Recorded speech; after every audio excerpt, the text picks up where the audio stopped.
अस्सलाम वालेकुम दोस्तों बुर्जुल अरब की कंस्ट्रक्शन के पार्ट 1 में आप लोगों ने देखा कि कैसे इंजीनियर्स ने इसके पहले 3 चैलेंजेस का सामना किया, लेकिन फिर क्या हुआ वो आप लोग जानेंगे इस वीडियो के पार्ट 2 में। लेकिन दोस्तों मेरी आप सबसे गुजारिश है कि अगर आप मेरे चैनल में नए हैं तो आप मेरे चैनल को सब्सक्राइब कर दें, और अगर आपको मेरी वीडियो पसंद आए तो इसको लाइक एंड शेयर लाजमी कीजिएगा। चलें दोस्तों स्टार्ट करते हैं।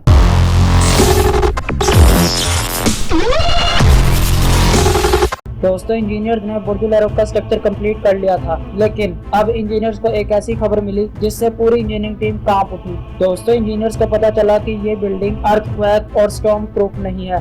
दोस्तों इंजीनियर्स ने इस मसले का तो हल निकाल लिया था, लेकिन फिर कैसे इसके इंटीरियर का काम 2 साल तक जारी रहा। लेकिन 2 सालों की इस मेहनत के बाद शेख ने फिर भी इसको रिजेक्ट कर दिया था, और कैसे ये पूरी बिल्डिंग कंप्लीट होने के बाद शेख ने इस पर एक फ्लोटिंग रेस्टोरेंट की फरमाइश कर दी। Challenge number 4। दोस्तों इंजीनियर्स ने बुर्जुल अरब का कंक्रीट स्ट्रक्चर तो तैयार कर लिया था, लेकिन अब बारी थी इसको अर्थक्वेक और स्टॉर्म प्रूफ बनाने की। एक स्टील स्ट्रक्चर बनवाना था जो इस बिल्डिंग को अर्थक्वेक और स्टॉर्म प्रूफ बनाए और इस बिल्डिंग का कंप्लीट स्ट्रक्चर भी तैयार हो जाए। चीफ आर्किटेक्ट टॉम राइट की रिक्वायरमेंट्स के मुताबिक ये डायगोनल स्टील ट्रस बनाने की जरूरत थी।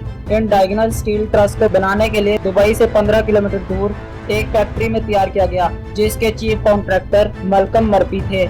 हर डायगोनल स्टील ट्रस की लंबाई तकरीबन एयरबस A380 के बराबर थी और हर डायगोनल का वजन तकरीबन 10 रोड रोलर के बराबर था। दोस्तों मैं आप सबको बताता जाऊं कि इन डायगोनल्स को बनाना तो इतना मुश्किल नहीं था, लेकिन इनको 15 किलोमीटर दूर कंस्ट्रक्शन साइट पर पहुंचाना बहुत मुश्किल था। हर एक डायगोनल को तकरीबन 3 ट्रक्स लोड करके लेके गए, जिसकी वजह से रास्ते में आने वाले हर ट्रैफिक को जैम कर दिया गया और आखिरकार इनको कंस्ट्रक्शन साइट पर पहुंचा दिया गया। Challenge number 5। दोस्तों अब बारी थी इन डायगोनल्स को जमीन से 200 मीटर ऊपर तक लिफ्ट करना, और तकरीबन एक डायगोनल का वजन 165 टन के बराबर था, और इंजीनियर्स के पास कोई ऐसी लिफ्ट मौजूद नहीं थी जो इतना वजन उठा सके।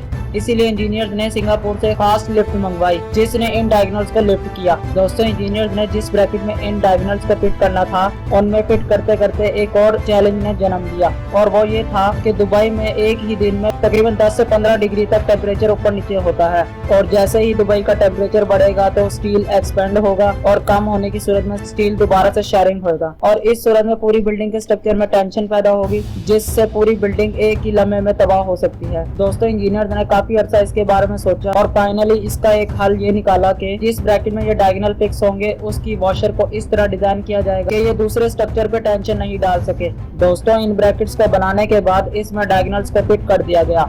Challenge number 6। दोस्तों बाज़ दुबई के साहिल पे 150 किलोमीटर पर आवर की रफ्तार तक हवा जा सकती है, और इस सूरत में इंजीनियर्स को ये टेंशन थी कि हम लोगों ने इसको स्टॉर्म प्रूफ तो बना लिया है, लेकिन वॉर्टेक्स शेडिंग प्रूफ नहीं बनाया। यानी इसमें जब कोई तूफानी हवा किसी स्ट्रक्चर से टकराती है तो उसमें एक वाइब्रेशन पैदा होती है, और इसे ही वॉर्टेक्स शेडिंग कहा जाता है। दोस्तों आर्किटेक्ट्स ने इसी वजह से बुर्जुल अरब का एक मॉडल बनाया, जिसे विंड टनल टेस्ट में टेस्ट के लिए भेजा गया, और जब इसका टेस्ट किया गया तो हैरत अंगेज तौर पर इसका टेस्ट पॉजिटिव आया। यानी कि जब तेज हवाएं चलेंगी तो वो बुर्जुल अरब को वाइब्रेट करेंगी, जिसकी सूरत में बहुत खतरनाक तबाही हो सकती है, और इंजीनियर्स को इसका अभी तक कोई सोल्यूशन नजर नहीं आ रहा था सवाए इसका डिजाइन चेंज करने के।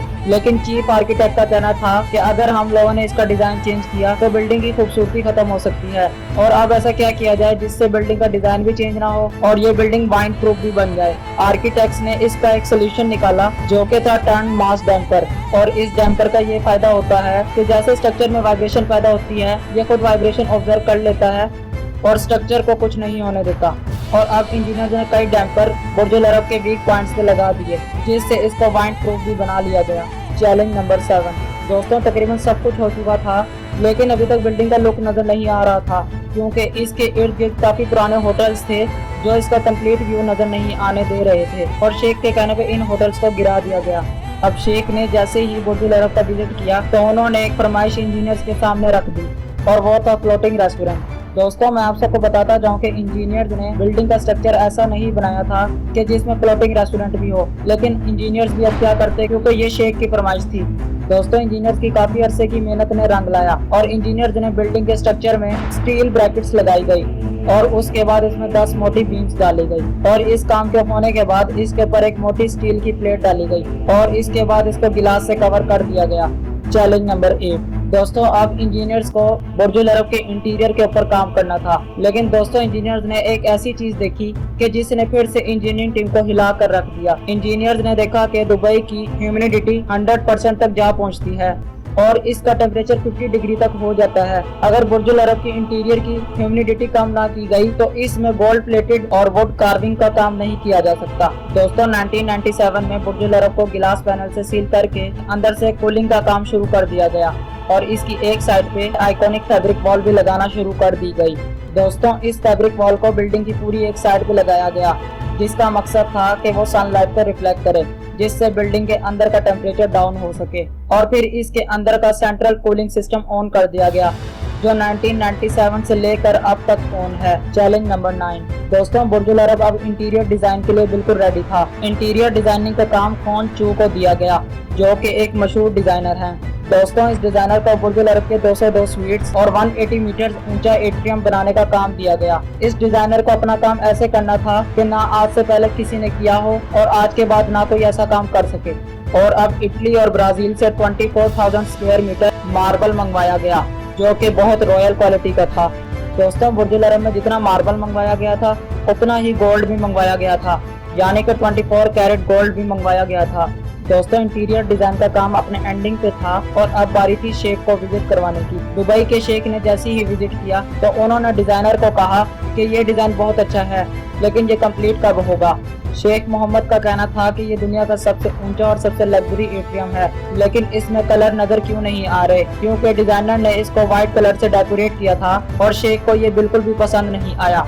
अब एट्रियम में फैब्रिक वॉल पे लाइट शोज इंस्टॉल किया गया ताकि इससे इसका लुक थोड़ा बेहतर हो सके, और साथ साथ डांसिंग फाउंटेन और फिश एक्वेरियम भी बनाया गया। और अब बुर्जुल अरब के इंटीरियर में वॉल्स को रेनबो कलर और गोल्ड प्लेट शेड दिया गया। और अब जब दोबारा शेख को विजिट करवाया गया तो शेख ने इसको पहली ही बारी में अप्रूव कर लिया। और अब फाइनली दिसंबर 99 में दुबई की इस आलीशान बिल्डिंग बुर्जुल अरब को कंप्लीट कर लिया गया। तो दोस्तों ये थी आज की वीडियो। पसंद आए तो इसको लाइक एंड शेयर लाजमी कीजिएगा। चले मिलते हैं एक अगली शानदार वीडियो में, तब तक के लिए अल्लाह हाफिज।